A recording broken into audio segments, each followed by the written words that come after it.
A month ago, I made a video on an American guild that came from quote-unquote nowhere. They were like top 5 in the world, and all of a sudden, they flew straight at rank 1, obliterating Europe, obliterating China, and becoming the best speedrunning guild in the game. It was brought to my attention that Eternal is indeed a guild that's been around for a long time, but they were never a real contender for number 1. That is new. On top of that, they hit a sub 17-minute run in Blackwing Lair at a time where the best guild in the world was doing 17:32. And that was a Chinese guild. And you know how the Chinese play the game. Traditionally, Europe and China are the number 1 region. They fight each other. They duke it out every lockout to see which one is going to be number 1 in the speedrunning meta. There is 2 or 3 Chinese guilds, and there is 5 Sunders, of course, in Europe. And it is so crazy that a lot of American players, a lot of American streamers, they go to Europe to play with 5 Sunders if they want to speedrun seriously, because it was considered that America never stood a chance. Europe traditionally performed better because of the welfare and stuff, but not anymore. Eternal did it once again.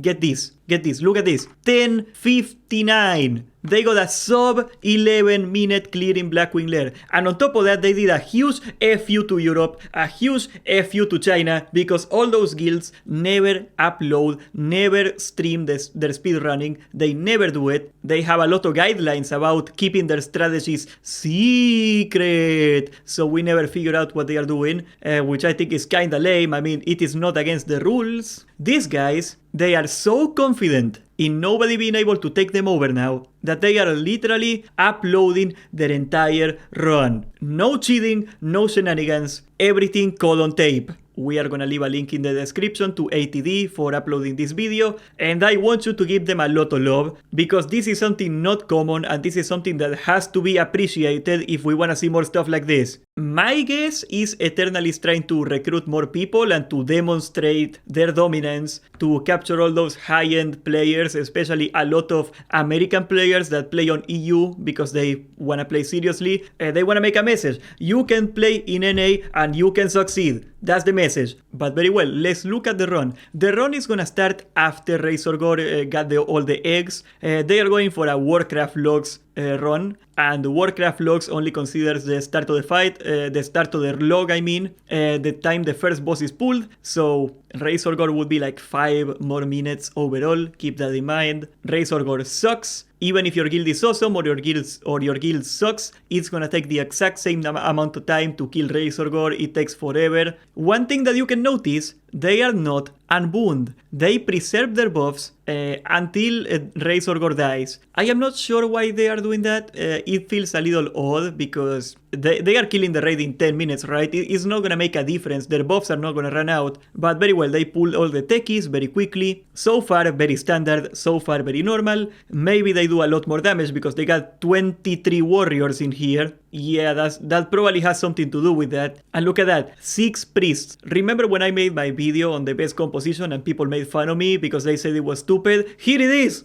It's real! It's real! They are gonna wait out the RP from Velstras. It takes about a minute. It's gonna end just as the techies die. They do unboon. And the first question is, are they gonna blow Recklessness on Velstras? That's a big question. And as you can see, they immediately blow through Rec, and I presume Diamond Flask as well. Yes, they did. Velstras has the most HP out of all the bosses, so they traditionally try to blow all the cooldowns for Velstras because it takes the longest, aside from Nefarian. The thing about Nefarian, you're gonna see they manage trash in such a way that Nefarian is gonna be a pretty busy fight, so it is not worth dropping Recklessness so late. There might be another reason for strategy to drop Recklessness on Bell. Firemo is always a great one to drop Recon, especially if you've got a more normal guild, but these guys are gonna kill Firemo in like 5 seconds anyway, so they don't really care. They just wanna get the most value for their time in Recklessness. And the longer the fight, you know, the more Recklessness is gonna be up. Like, if they kill Firemo in 10 seconds, that's 5 seconds of Recklessness wasted, and for them, that's a big deal. But very well, as you can see, they just run straight through the suppression room. They got 2 rogues, they are playing the entire disabling very tightly. That's kinda tricky to do it perfectly with 2 rogues. If they move a little too early or too late, the suppression clicks and they get slowed and the run is over. A 10-second difference in this kind of fight would be a big deal. But as you can see, the healers are pretty much full mana, the warriors are all full HP, so that's PvP gear for you. When you get like a full rank 14 guild, everybody's super tanky, every warrior is technically a tank at that point, so they just cleave everything down, they don't really care, the healers are not working very hard at all, and they run straight through the suppression room. They do not go to the cupboards to wait, they do not go to the cubicles, they go straight for Broodlord. Now Broodlord is kinda scary, he can put Mortal Strike on the tank, he reduces armor, he does a lot of damage, and that's why he got 6 priests, so that's not gonna be a problem. They got a lot of healers in this raid, 6 priests and 3 paladins, and a druid. The druid is kinda like a filler, they need a Mark of the Wild pretty much, but very well, they pull this pack on the right, they gotta pull all the techies. I don't think they actually have to pull the techies, they could skip them I mean, but it will not count. If you do not kill all the techies, the run will not count, and you're gonna see something we saw in the previous run probably. They go out of their way to pull technicians along other trash or other bosses to save time. Now this one, the spinny boys, they are very scary of course. They did not pop a fap for it, so if they spin they are kind of in trouble, and you can see right there, they pulled Fire Mo as soon as they pulled the spinny boys. Timing Fire Mo to get it right on the spot they wanted to be is really hard. I don't know how they do it, if they manipulate it with like Eye of Kilrog or something to know where it is. They always pull it at this spot, and they just pull Fire Mo as soon as he patrols down, so they do not have to wait for it, and you do not need a wall for Fire Mo if you kill it in 13 seconds. That's the secret, right? Like, you want a trick for the mechanics, kill Fire Mo super fast, and the mechanics do not exist anymore, haha. The fire for a lot of the warriors is still ticking, so you can see they are going a little down in HP, but that's nothing that the healers cannot handle. They are a little drained, they are like half mana, that's plenty fine. And look at that, they pull 2 packs and they just clean up the entire thing. This is so satisfying to watch. They only got 1 mage, that kinda sucks. As you can imagine, they are heavily timing their sappers for the big pulls. You can assume they coordinate their sappers for very specific pulls in here to drop them all at the same time. This is one of those pulls. They do not have any true AoE, so to speak. They only have warriors with cleaves, so sappers are a huge part of this strategy. Okay, look at that, that's a new one. This is weird. We are gonna have to look at this later. They all pop an invisibility potion. Oh my god, how is this allowed? This is crazy. So there are 2 packs of trash on the left, we know that. And there is these 3 spinny boys right here, right? You gotta kill those guys to get a valid log. But they are gonna invisibility straight into Flamegore and Ebon Rock. And I am actually curious to see what happens in the logs, if that happens. But they are all invisible, right? Like, a single guy messes up and the run is over, everybody dies. So yeah, insane coordination here. Okay, they skip Ebon Rock and Flamegore. Oh boy.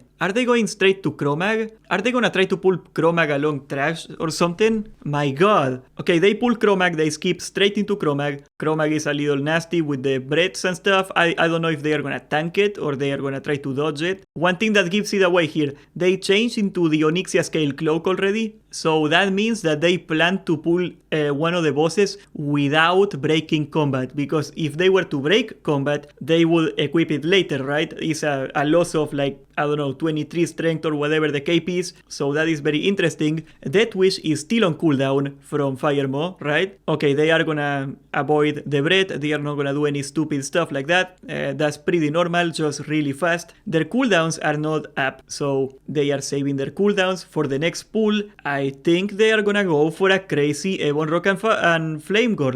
Let's see.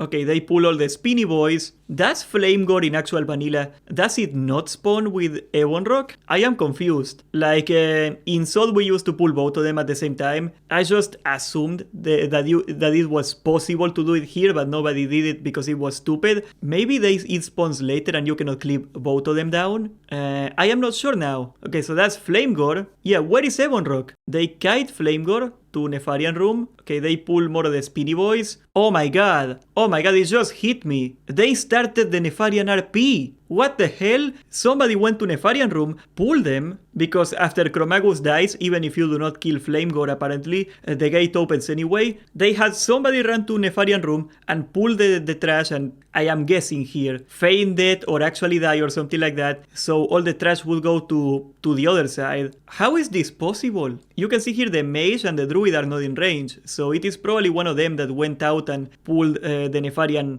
event. These are all the ads from Nefarian, right? My god. Okay, now one thing that you can realize from this, all these Draconids dying all the way far here, that means that when they do pull Nefarian, they are gonna have a long time for the skeletons to make it to them, so they can kill Nefarian before the skeletons make it to the range, and that will make it a lot faster, right? So Flamegore is gonna die, and I imagine they are gonna go straight to Nefarian. Will Ebon Rock spawn in here? Is that how it works in vanilla? I got no idea how it works in Era. No, there is Ebon Rock, okay? He spawns later. Very well, I didn't know that. I just assumed he was right here in the back and came back later, like in Zod. No. So they are gonna pull Ebon Rock, and I assume they are gonna run all the way to Nef. As you can see, they are fighting the Draconids, the Nef ads, on top of Ebon Rock, and they are stacking them in a nice little pile so they can AoE them down really quickly with Sappers or Holy Waters if Sapper is in cooldown. I do not see the Sapper button in these guys' bars. They are like super tiny. Either way, that's the strategy right here.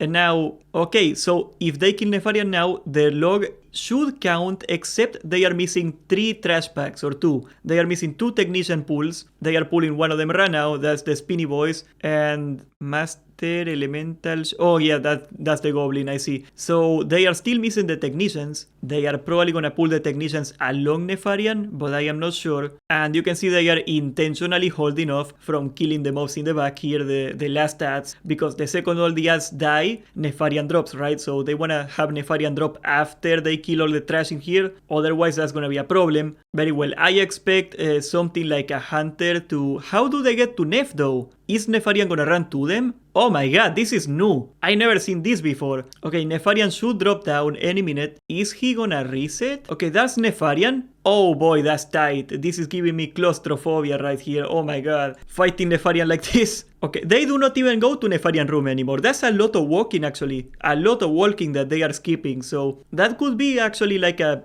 decent time save of like 15 seconds. At this level, that kind of time matters, of course. It seems like they get lucky with the calls. They are not getting something nasty. They got a rogue call, that's not a problem. If the rogue dies, they die. I think the rogue is just on the other side anyway. And here come the skeletons, and they are gonna spawn on top of them. Yeah, they just span Sappers. Look at that, they died before they got to them. Yeah, and there you go, that's Nefarian and the skeletons. My god. The level of Doritos and Mountain Dew in these people is over the chain. What the hell have I just summoned? Yeah, this has gotta be kinda demoralizing for the Europeans right there. Granted, I am not privy to the top of the line strategies, but I am pretty sure they are making their own route that is nothing like the other routes. And you wanna know why I know that? Because they are changing the route almost every time. This is actually quite different from what they did on the 17-minute one. And that means there is probably even more of a possible time saving here. Now that's bonkers. I can't wait to see these guys destroy IQ. I can't wait to see these guys go and destroy Nax. And who's to say, maybe North America will be now the #1 region for Classic WoW. I could have never expected it, but here we are. Huge shout out to Eternal. We're gonna put this video in the description as well. Please guys, give them some love. This is absolutely awesome. I root for them, okay? Good guy Eternal showing us the entire technique, asking for nothing in return, and just kicking butt and refusing to elaborate. Hell, we might even be on the verge of a speedrunning rivalry, of a bit of a beef going on. I'm gonna keep you updated. It's gonna be pretty crazy. Subscribe, join the Discord, and thank you for watching.